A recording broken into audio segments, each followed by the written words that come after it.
নমস্কার। গল্পসঙ্গীর গল্পের আসরে আপনাদের স্বাগত জানাই। আজ আপনাদের পড়ে শোনাব সাহিত্যিক বিভূতিভূষণ বন্দ্যোপাধ্যায়ের লেখা গল্প বাসা।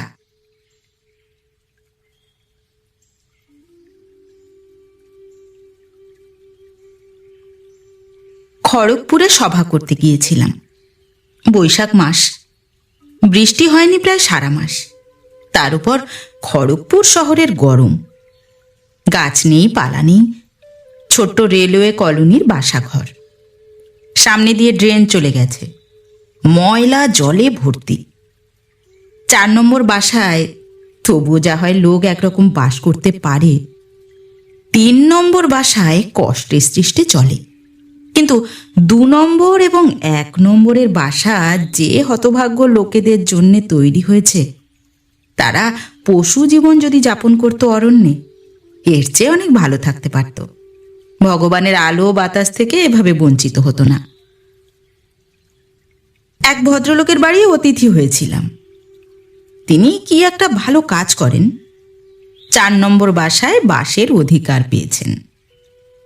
সেই নিচু নিচু ছোট ছোট ঘরে তাঁর স্ত্রী কার্পেটের ওপর ফুল বসানো অক্ষরে পতি পরম গুরু লিখে বাঁধিয়ে রেখেছেন। ডিশ, পেয়ালা, পুতুল, মাটির ময়ূর সাজিয়ে রেখেছেন কাঁচের আলমারিতে। দেওয়ালে টাঙানো আছে সানলাইট সাবানের ক্যালেন্ডার এবং মহাত্মা গান্ধীর ছবি, রাসলীলা ও চৈতন্যদেবের সংকীর্তনের ছবি। কোথাকার মজুরেরা এক বিদায় অভিনন্দন দিয়েছিল বাড়ির কর্তাকে, সেখানা বাঁধিয়ে টাঙানো, ইত্যাদি। হাওয়া আসে সামান্য। বৈশাখের উত্তাপে নিচু কংক্রিটের ছাদ আগুনের পাখড়ার মতো গরম হয়েছে। হাত পা নাড়ার স্থান নেই বাসার মধ্যে। গরমে হাঁপ ধরে যায়, চোখের দৃষ্টি সর্বদা দেওয়ালে বেঁধে যাচ্ছে। আমি বললাম, কি করে থাকেন এখানে? গৃহস্বামী বললেন, কি করি বলুন, চাকরি। কত বছর আছেন? 1927 সালে জয়েন করেছি। তাহলে হিসেব করুন, এই 21 বছর চলছে। বরাবর এই বাসায়? তাহলে তো বাঁচতাম। মাইনে যখন কম ছিল 3 নম্বর বাসায় ছিলাম 9 বছর। 2 নম্বর বাসা আপনি যদি দেখতেন তবে না জানি কি বলতেন। সেই 2 নম্বর বাসায় 1 বছর। আমি মনে মনে কল্পনা করলুম, সামান্য 200-100 টাকার জন্যে এই ভদ্রলোক কত জ্যোৎস্নাময়ী দুপুর রাত্রির রহস্য, কত বর্ষার ঝড়ো ঝড়ো ছন্দ, কত সজনে ফুলে ফোটা কোকিল ডাকা ফাল্গুন দিন, কত মধুর অপরাহ্ন হারিয়েছেন। শুধু ইনি যে একা হারিয়েছেন তা নয়, এর বাড়ির ছেলে মেয়েরা হারিয়েছে তাদের জীবনের অতি রহস্যময় ভালো দিনগুলির পরম পবিত্র মুহূর্ত। হারিয়েছেন এর স্ত্রীও। তার চেয়েও কষ্ট এই যে এরা জানেন না যে এরা কি হারিয়েছেন। সেই কি যেন একটা জিনিসের বিজ্ঞাপনে যেমন ছবির নিচে লেখা থাকে। বললাম, ছুটি পেয়ে দেশে যান কবার? কবার? মাত্র 2 বার দেশে গিয়েছি এই বছরের মধ্যে। আপনা আপনি আমার অজ্ঞাতসারে আমার মুখ দিয়ে বেরিয়ে গেল, বড় কষ্ট আপনাদের। তিনি তখনই বললেন, না, এর চেয়েও কষ্ট তাদের যারা নতুন আসে। বাসা পেতে আগে লাগতো 7-8 বছর, এখন লাগে 13-14 বছর। কোথায় থেকে চাকরি করেন সে বেচারি? গাছতলায়? তা কোম্পানি কি জানে, চাকরি করতে হয় করো, বাসার খবর কোম্পানি রাখে না। অথচ এই খড়গপুর শহরে কোনো বাসা ভাড়া পাওয়া যায় না, কেননা এখানে বাইরের কোনো লোকের ঘর নেই, সবই রেলের কোয়ার্টার। সত্যি এই ব্যাপার? খুব সত্যি। তারা থাকে কোথায়? ওই হয়তো আপনার একখানা বাইরের ঘর আছে, সেখানে একটু জায়গা দিলেন, নয়তো কোনো অবিবাহিত লোকের কোয়ার্টারে রইল। অবিবাহিত লোকের কোয়ার্টারে খুব ভিড় হয়। নতুন চাকুরে অবিবাহিত যুবকেরা হার্ট টুগেদার। ভেড়ার গোয়ালেরও অধম। নিয়ে যাব আপনাকে তেমনই এক বাসায়। আর একজন কে বললেন, আর একবার আপনাকে নিয়ে যাব 1 নম্বর 2 নম্বরে। দেখবেন সে কি জিনিস। মানুষের বাস করবার জন্য সেগুলো তৈরি হয়নি। কোন ইঞ্জিনিয়ার সেগুলো তৈরি করেছিল, তার কি নিজের বাড়িতে স্ত্রী পুত্র ছিল না? এসব কথার উত্তর ভগবানই দিতে পারেন। সেই আর একজন ভদ্রলোক বললেন, আপনাকে নিয়ে যেতে হবে আর এক জায়গায়, শহরের দক্ষিণে।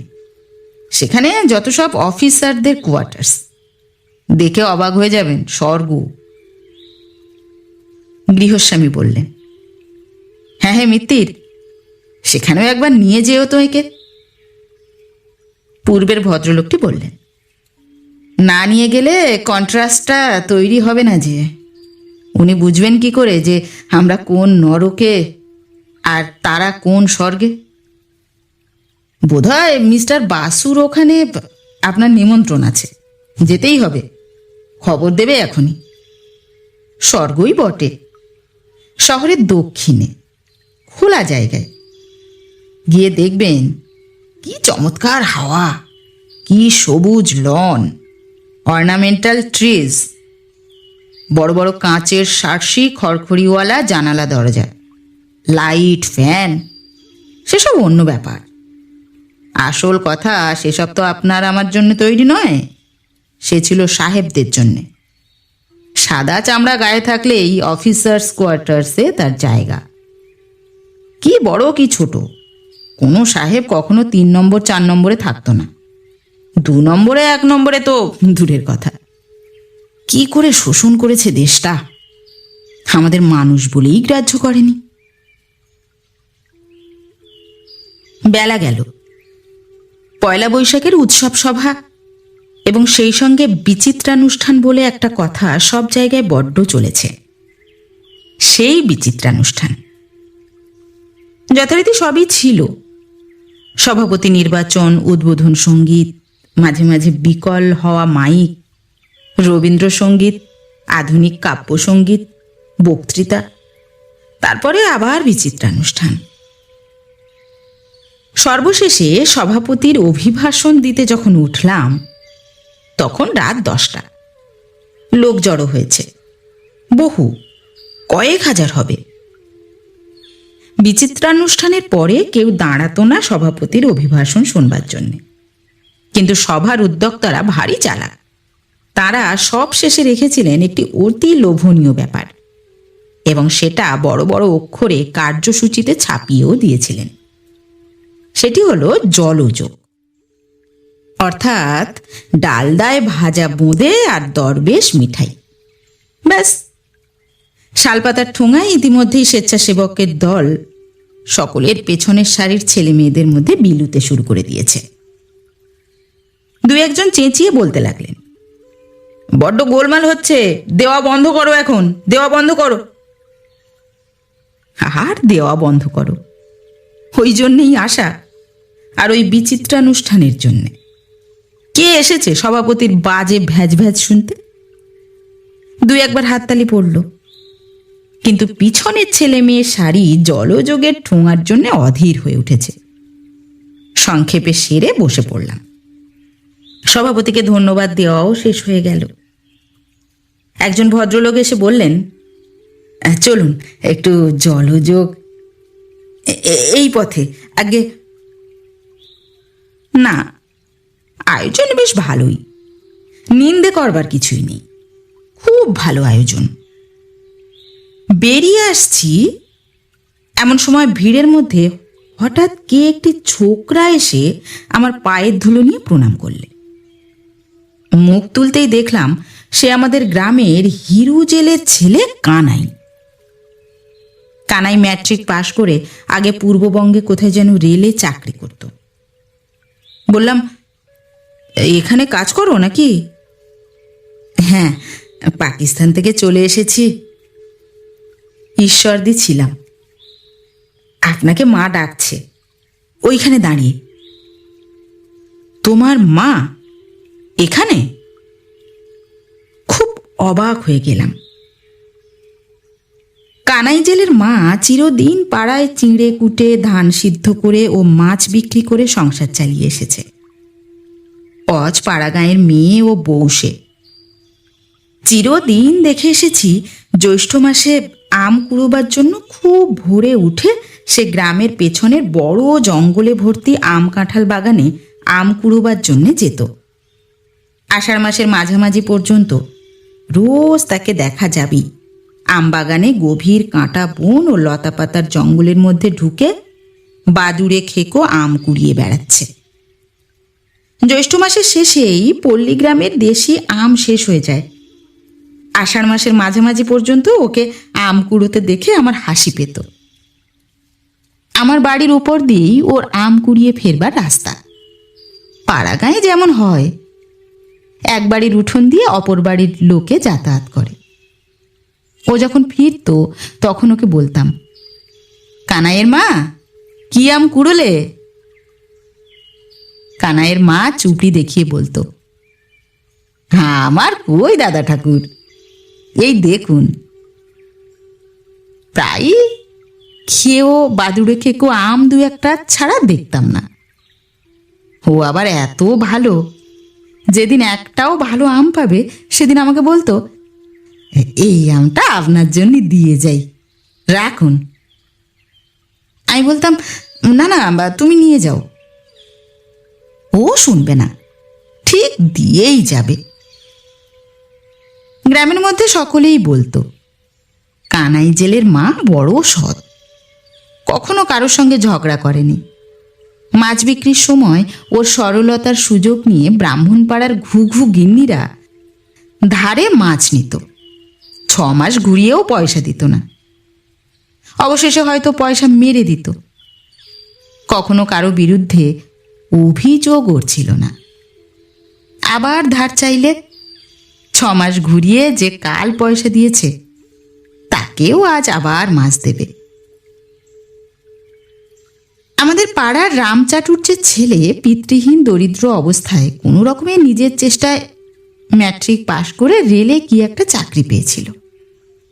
জেলির মা একা থাকতেন বাড়িতে। বাড়ির সামনের ডোবায় হয়তো সকালে কানাইয়ের মা বাসন মাজতে এসে দেখলে বামুনপাড়ার ঘাটে জেলির মা বড়ি দেওয়ার ডাল ধুতে নেমেছেন। জেলির মা হেসে বললেন, ও জেলে বউ, জেলি কাল রাত্রিরে বাড়ি এসেছে। মা, কি হবে, তাই নাকি? অমনি সে এঁটো বাসন ফেলে ছুটে আসবে। কই, কোথায় গেল আমার সোনা, আমার মানিক, আমার বাচ্চা? জেলিকে সে কোলে পিঠে করে মানুষ করেছিল। যখন জেলি বাড়ি আসবে তখন সে কি অকৃত্রিম মাতৃস্নেহের পরিচয় ওর চোখে মুখে। জেলির জন্যে বড় কই মাছ জোগাড় করে নিয়ে আসবে। নিজের ঘরের গাইয়ের দুধ ঘটি মেপে দিয়ে যাবে। সরু চিঁড়ে কুটে সঙ্গে বেঁধে দেবে জেলির চাকুরির স্থানে চলে যাওয়ার দিন। কতদিন এই মাতৃস্নেহের লীলা দেখে এসেছি। সেই জেলে বউ আজ এখানে, কত দূরে যশোর জেলার এক অজ পাড়াগাঁ থেকে। জীবনে কখনো যে রানাঘাটও যায়নি। সে আজ এসেছে খড়গপুর, 7 সমুদ্র 13 নদী পার হয়ে।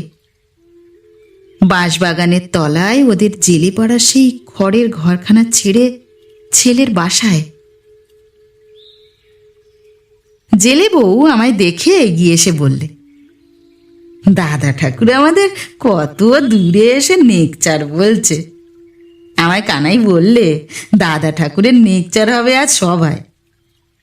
আমি বললাম, আমায় নিয়ে চল, কত কাল দেখিনি তাকে। কি সুন্দর নেকচার বললেন আপনি। বলে সে আমার পায়ের ধুলো নিয়ে প্রণাম করলে। বয়সে সে আমার চেয়ে বড়, আমার দিদির সমান, কিন্তু আমি ব্রাহ্মণ। জেলে বউ আরও বড় হলেও সে এমনিভাবেই আমায় প্রণাম করত। গ্রামের নিয়ম। বললাম, ভালো আছো কানাইয়ের মা? হ্যাঁ, আপনাদের আশীর্বাদে আছি একরকম। বউ দিদি কই? ছেলেমেয়েরা সব ভালো? একরকম ভালো আছে। আজকাল সবাই কলকাতায়।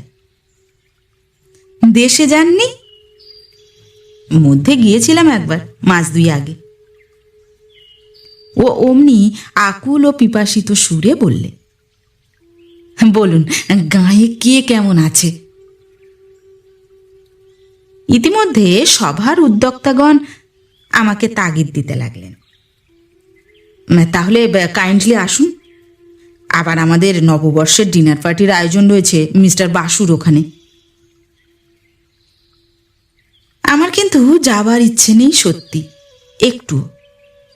এদের টান আমার 1000 ডিনার পার্টির চেয়েও বেশি।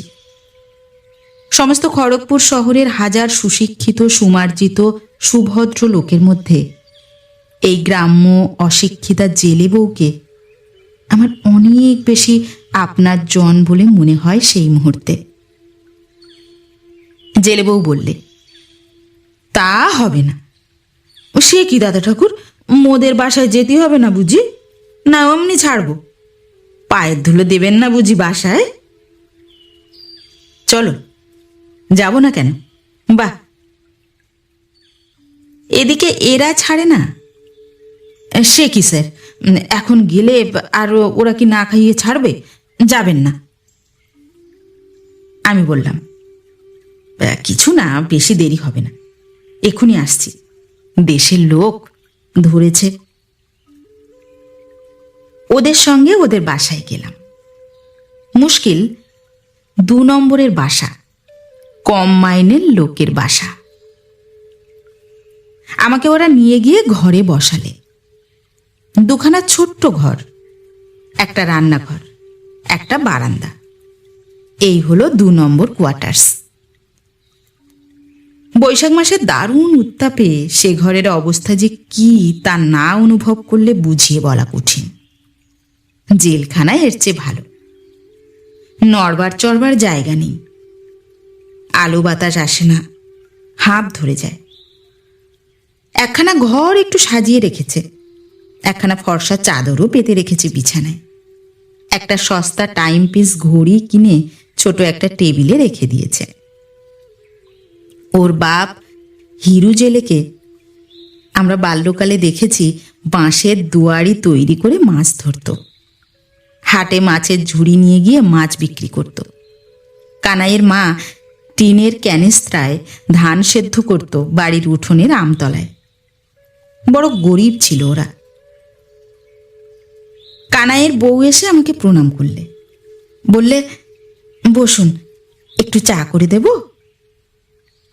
আশ্চর্য, এরা চা খেতে আরম্ভ করেছে এখানে এসে। কানাইয়ের মা আহ্লাদে সুরে বললে, কানাই একটা ঘড়ি কিনেছে, দেখেছো দাদা ঠাকুর? সেই সস্তা টাইম পিস ঘড়িটা। আমি সেটা হাতে নিয়ে ভালো করে নাড়ি চাড়ি দেখি, খুব প্রশংসা করি ঘড়ির। বললাম, বাহ, বেশ টেবিল চেয়ার দেখছি যে। কানাই সব পড়েছে দাদা ঠাকুর। দিব্যি সাজানো ঘর। ওখানে কি টাঙানো? বৌমার হাতে তৈরি, ঝিনুক দিয়ে তৈরি ফুল। বাহ, বেশ করেছে বৌমা। হবে না? বেশ ভালো ঘরের মেয়ে যে, গান গাইতে জানে, দিব্যি গান। গান? হ্যাঁ, বাজনার বাক্স বাজিয়ে। হারমোনিয়াম? এটা সত্যি আশ্চর্য কথা হলো। শোনবা গান দাদা ঠাকুর? ও বৌমা, চা করে গান শুনিয়ে দাও দাদা ঠাকুরকে। আজ আমার কত আনন্দের দিন। দাদা ঠাকুর পায়ের মাটি ঝেড়েছেন আমার ঘরে। না, বড্ড খুশি হলাম কানাইয়ের মা। কানাই যে এত উন্নতি করবে সব রকমে, তা আমি জানতাম না। কানাইয়ের মা আঁচল দিয়ে চোখ মুছতে মুছতে বললে, আশীর্বাদ করো দাদা ঠাকুর, কানাই আমার বেঁচে থাকুক, সংসারে দুবেলা দুমুঠো খেয়ে আঁচায় যেন। জানো তো, যখন তিনি মারা গেল কি কষ্ট করে মানুষ করেছি। কানাই তখন 1 বছরের বাচ্চা, কত কষ্ট করেছি ওর জন্যে। লোকের ধান সেদ্ধ করে, চিঁড়ে কুটে, বাসন মেজে তবে একে মানুষ করেছি। সেই কানাই আজ বিয়ে করে মোরে বাসায় এনেছে, ঘড়ি কিনেছে, কেদারা কিনেছে, চা খাচ্ছে। আমি গম্ভীরভাবে বললাম, ঠিক ঠিক, তার আর কথা কি বলো। এই সময় কানাই আমার জন্য খাবার কিনে নিয়ে এসে ঘরে ঢুকল। কানাইয়ের বউ একটা রেকাবিতে গরম কুমড়োর ফুলুরি, রসগোল্লা ও নিমকি আমায় খেতে দিলে। বললে, খেয়ে দেখুন, কুমড়োর ফুলুরি এখন ভাজলাম। চা নিয়ে এসে কানাইয়ের মা বললে, এই পেয়ালাগুলো কানাই এবার কিনেছে, ভালো দাদা ঠাকুর, খুব ভালো, চমৎকার। কানাই সলজ্জ সুরে মাকে বললে, তুমি যাও ওদিকে, পান নিয়ে এসো কাকাবাবুর জন্যে। সে বেচারি জানে না তার মা আগে কি বলেছে বা এখন আরও কি বলবে। কানাইয়ের মা কিন্তু নাছোড়বান্দা। ওর বৌমাকে নিয়ে এসে হাজির করলে গান শোনাতে, হারমোনিয়াম নিয়ে এলো। বললাম, এ হারমোনিয়াম কি কানাই কিনেছে নাকি? কানাইয়ের মা বললে, না দাদা ঠাকুর, বৌমা গান করে বলে পাশের বাসা থেকে আনা। গান গাইলে কানাইয়ের বউ, মন্দ নয়, বেশ গান। আসবার সময় কানাইয়ের মা বললে, কেমন গান গায় আমার বৌমা? ভারী চমৎকার, অতি সুন্দর গান। কানাই বললে, তুমি যাও দিকিমা, ওদিকে যাও, কাকাবাবু দেরি হয়ে যাচ্ছে, আমি পৌঁছে দিয়ে আসি। ওদের কাছে বিদায় নিয়ে চলে এলাম। কানাইয়ের মা আমার সঙ্গে গলির মোড় পর্যন্ত এলো। সে বড্ড খুশি যে আমি তাদের বাসায় এসেছি বা এখানে চা খাবার খেয়েছি। আমাদের গ্রামে বসে কখনো এ ব্যাপার সম্ভব হতো না। আরও খুশি এই যে কানাই আজ এত বড় হয়েছে, এত উন্নতি করেছে। বারবার আমায় বলতে লাগলো, যদি গাঁয়ে যান দাদা ঠাকুর, মোদের কথা বলবেন সবাইকে। আমি কতকাল গাঁয়ে যাইনি। সেই 8 বছর আষাঢ় মাসে বাসায় এইছি, 1 বছর হতে চলল। বড্ড মনে পড়ে গাঁয়ের কথা। মোদের উঠোনের গাছটার অতগুলো পেয়ারা, এবারে কে খাবে কে জানি। এরপরে মিস্টার বাসুর ডিনার পার্টিতে খুব জাঁকজমকের ভোজ ও আদর আপ্যায়নের ব্যাপার। চপ, কাটলেট, পায়েস, ক্ষীর, আম, সন্দেশের ছড়াছড়ি। সত্যি চমৎকার খাওয়া। অফিসারদের অঞ্চলের বড় বাংলো, টেনিসের সবুজ লন, ভারবিনা ও জিনিয়ার শাড়ি, অ্যারিস্টোলোকিয়া লতার ঝুমকো ফুল গেটে দুলছে। মিস্টার বাসুর মেয়ে কল্যাণী নীলিমা এসরাজ বাজিয়ে আমাদের শোনালে, রবীন্দ্রসঙ্গীত গাইলে। ছোট মেয়ে রেনু একটা ইংরেজি কবিতা আবৃত্তি করলে। তারপর 2 বোনে মিলে রামধনু গাইলে অতি সুন্দর। 2 বোনই শান্তিনিকেতনে থেকে পড়াশুনো করে, দেখতেও সুন্দরী। খেতে বসে কতবার মনে হলো কানাইয়ের মার বাসার সেই সস্তা টাইমপিস ঘড়িটাতে কটা বাজলো দেখে আসি।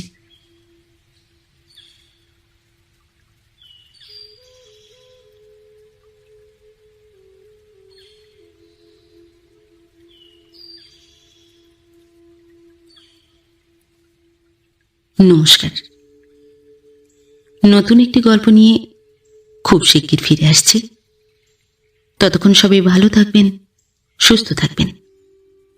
গল্প পাঠ কেমন লাগলো অবশ্যই কমেন্ট করে জানাবেন এবং ভিন্ন ভিন্ন স্বাদের অডিও স্টোরি শোনার জন্য অবশ্যই চ্যানেলটি সাবস্ক্রাইব করবেন। ধন্যবাদ।